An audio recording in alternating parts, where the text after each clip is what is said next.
Hi viewers, எல்லோரும் எப்படி இருக்கீங்க? நான் நல்லா இருக்கேன். கௌசி குக்கிங்லேருந்து உங்கள் கௌசி தான் பேசுகிறேன். நான் இன்றைக்கி என்ன செய்ய போகிறேன்னா, வெந்தயக்கீரையும் துவரம் பருப்பையும் வச்சு ஒரு கடையல் பண்ண போகிறேன். இது கொஞ்சம் கூட கசப்பு இல்லாமல் ரொம்ப டேஸ்ட்டாக இருக்கும். நான் செஞ்ச முறையில் நீங்கள் செஞ்சு பாருங்கள். வெந்தயக்கீரை சுகர் பேஷண்ட்டுக்கும் நார்மலாக நம்ம சாப்பிட்றதுக்கு ரொம்ப உடம்புக்கு நல்லது. பாருங்கள், வெந்தயக்கீரை ஒரு அரைக்கட்டு வெந்தயக்கீரை நல்லா க்ளீன் பண்ணிவிட்டு 2-3 தண்ணி போட்டு நல்லா வாஷ் பண்ணி எடுத்து வச்சுருக்கேன். ஒரு 6-7 பல் பூண்டு எடுத்துக்கிட்டேன். ஒரு பெரிய வெங்காயம் கட் பண்ணி வச்சுருக்கேன். சின்ன வெங்காயமாக இருந்தால் ஒரு கைப்பிடி அளவுக்கு போட்டுக்கோங்க. தக்காளி, பெரிய தக்காளி 2 கட் பண்ணி வச்சுருக்கேன். சின்னதாக இருந்தால் 4 எடுத்துக்கோங்க. இப்போ எப்படி செய்கிறது பார்க்கலாம். பாருங்கள், அடுப்பில் இந்த மாதிரி பாத்திரம் வச்சுருக்கேன். நீங்கள் குக்கரில் கூட இதை ஈஸியாக செஞ்சிடலாம். நான் கொஞ்சமாக எண்ணெயில் கீரை வதக்கிட்டு செஞ்சிங்கன்னா கொஞ்சம் கூட கசப்பு தன்மை இருக்காது. பாருங்கள், பாத்திரம் வச்சுருக்கேன். சூடாகட்டும். ஒரு 3 ஸ்பூன் அளவுக்கு எண்ணெய் போட்டுக்கிறேன். ரொம்ப கொஞ்சமாக போடுங்க எண்ணெய். பாருங்கள், இப்போ இந்த கீரையை போட்டு நல்லா வதக்கிக்கிறேன். இதில் இந்த மாதிரி நீங்கள் கீரையை வதக்கிட்டு செய்யுங்க. கசப்பு கொஞ்சம் கூட இருக்காது. பாருங்கள், நல்லாவே வதக்கிக்கிறேன்.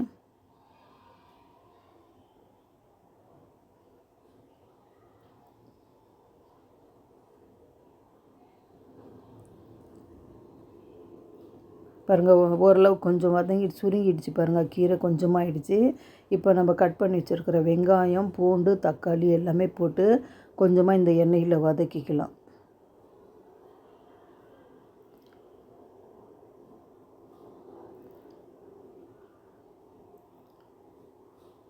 நல்லா கலந்து விடுங்க.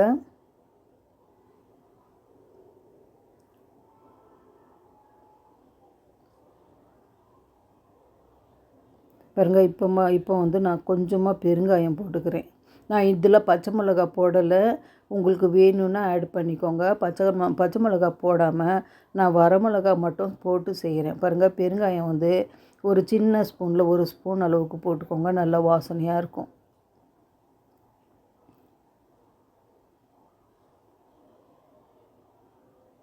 பாருங்கள், இந்த அளவுக்கு போட்டிருக்கேன். இது கலந்து விட்டுக்கலாம்.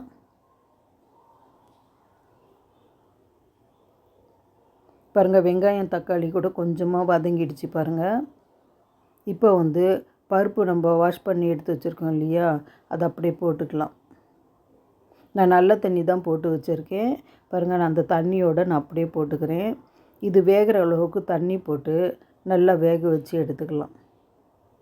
அவ்வளோதான். இதை நல்லா கொதிக்க வச்சு வேக வைங்க. குக்கரில் வைக்கிறதா இருந்தால் நீங்கள் இந்த மாதிரி பருப்பும் இந்த கீரையும் தக்காளி இந்த வெங்காயம் எல்லாமே கொஞ்சம் வதக்கிட்டு அப்புறம் குக்கரில் 2 விசில் வச்சு எடுத்துக்கோங்க. நான் இன்றைக்கி பாத்திரத்தில் செய்கிறதால அப்படியே டைரெக்டாக வேக வைக்க போகிறேன். பாருங்கள், இதில் மஞ்சத்தூள் 1 ஸ்பூன் அளவுக்கு போட்டுக்கிறேன். இன்னும் கொஞ்சமாக நான் தண்ணி போட்டுக்கிறேன் பருப்பு வேகிறதுக்காக. நான் பருப்பு ஊற போட்டிருக்கிறதால கொஞ்ச நேரத்துலேயே பருப்பு வெந்துடும்.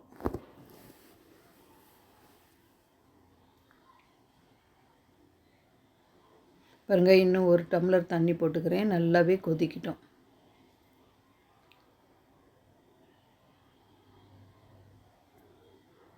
மூடி ஃபுல்லாக போட்டு மூடி வைக்காதீங்க. ஆஃபாக போட்டு மூடி வைங்க. அப்போ தான் பொங்கி வராது.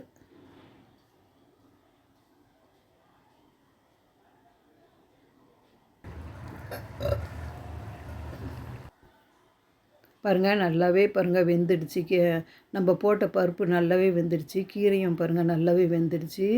இப்போ இது போதும். நம்ம இன்னும் கொஞ்ச நேரத்தில் அடுப்பு ஆஃப் பண்ணிவிட்டு இதை நல்லா ஆற வச்சிடலாம். நீங்கள் குக்கரில் வேக வைக்கிறதா இருந்தால் அப்படியே கடைஞ்சிக்கலாம் மத்தில். நான் பாத்திரத்தில் செஞ்சதால் மிக்சியில் ஒரு பல்ஸ் மோடில் ஒரே ஒரு இது அடிச்சிக்கிறேன். பாருங்கள், நல்லாவே வெந்துடுச்சு பருப்பு.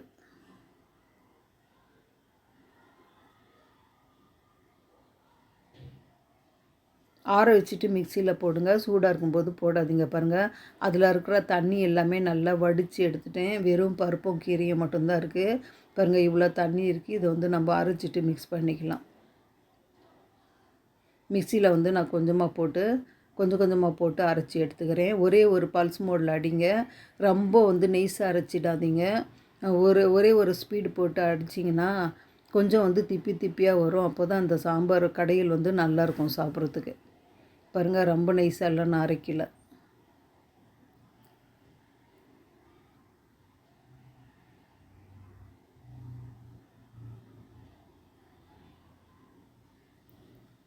பாருங்கள் விவாஸ், எல்லா பருப்பும் நான் அரைச்சிட்டேன்.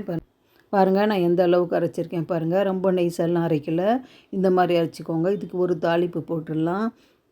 அடுப்பில் வந்து அதே பாத்திரம் வச்சுருக்கேன், வாஷ் பண்ணிவிட்டு. பாருங்கள் அதில் வந்து கொஞ்சமாக எண்ணெய் போட்டுக்கிறேன். ஒரு 3 ஸ்பூன் அளவுக்கு எண்ணெய் போட்டுக்கோங்க.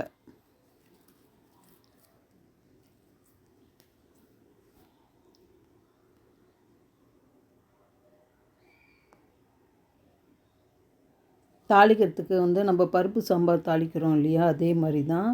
பாருங்கள் எவ்வளோ எண்ணெய் வந்து நான் கொஞ்சமாக தான் போட்டிருக்கேன். பாருங்கள் கடுகு, சீரகம், வரமிளகா, கருவேப்பிலை, சின்ன வெங்காயம் ஒரு அரை கைப்பிடி அளவுக்கு எடுத்துருக்கேன். இதை வந்து நம்ம போட்டு தாளிச்சிக்கலாம்.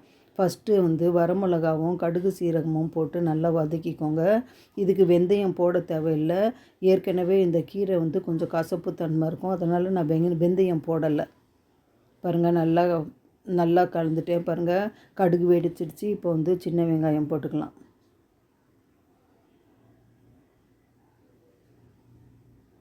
பாருங்கள் சின்ன வெங்காயமும் கருவேப்பிலையும் போட்டு கொஞ்சம் கோல்டன் ப்ரௌனாக வதக்கிக்கிறேன்.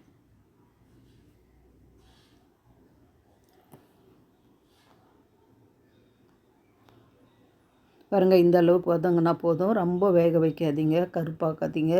பாருங்கள் இப்போ நம்ம அரைச்சி வச்சுருந்தோம் இல்லையா, அந்த பருப்பு போட்டுக்கலாம். நல்லா கலந்து விடுங்க. தேவைக்கு உப்பு போட்டுக்கோங்க. பாருங்கள் புளி வந்து ஒரு சின்ன எலுமிச்சை சைஸ் அளவு போட்டிருக்கேன். புளி வந்து உங்கள் டேஸ்ட்டுக்கு நீங்கள் போட்டுக்கோங்க. நாங்கள் புளி அதிகமாக சாப்பிட மாட்டோம், அதனால் நான் கொஞ்சமாக புளி போடுறேன், இந்த புளிப்பு டேஸ்ட் வரத்துக்காக. புளி போடாதவங்க தக்காளி வந்து கொஞ்சம் கூட சேர்த்திக்கோங்க. பாருங்கள் நான் இந்த அளவுக்கு அரைச்சி ஊற்றிட்டேன். மிளகாத்தூள் வந்து நான் பச்சை மிளகா போடலை, உங்களுக்கு வேணுன்னா ஆட் பண்ணிக்கோங்க. நான் மிளகாத்தூள் வந்து பாருங்கள் ஒரு அரை ஸ்பூன் அளவு போடுறேன். வரமிளகாவும் நம்ம போட்டிருப்போம், அதனால் வந்து நான் அரை ஸ்பூன் மிளகாத்தூள் போடுறேன். உப்பு வந்து இதில் போடலை இன்னும். பாருங்கள் நான் தேவைக்கு போட்டுக்கிறேன். நீங்கள் எவ்வளோ செய்கிறீங்களோ அந்த அளவுக்கு எடுத்துக்கோங்க. பாருங்கள் அவ்வளோதான் இதில் போட வேண்டியது. கடையில் சூப்பராக ரெடி ஆகிடுச்சு. ஒரு கொதி வந்தோடனே அடுப்பை ஆஃப் பண்ணிக்கலாம். பாருங்கள் பார்க்குறதுக்கு எப்படி இருக்குது பாருங்கள், நல்லா திக்காக. உங்களுக்கு திக்காக வேணுன்னா வச்சுக்கோங்க, இல்லைன்னா தண்ணி கூட கலந்துக்கோங்க. பாருங்கள் நான் இந்த அளவுக்கு வச்சுருக்கேன். பாருங்கள் கொதி வந்துடுச்சு, அடுப்பு ஆஃப் பண்ணிக்கலாம். பாருங்கள் எப்படி இருக்குது. இது வந்து சப்பாத்தி கூட ரொம்ப நல்லாயிருக்கும் இந்த பருப்பு கடையில். நீங்களும் செஞ்சு பாருங்கள், ரொம்ப பிடிக்கும். என் சமையல் உங்களுக்கு பிடிச்சதுன்னா கௌசி குக்கிங் சேனலுக்கு லைக் பண்ணுங்கள், கமெண்ட் பண்ணுங்கள், ஷேர் பண்ணுங்கள், சப்ஸ்கிரைப் பண்ணாமல்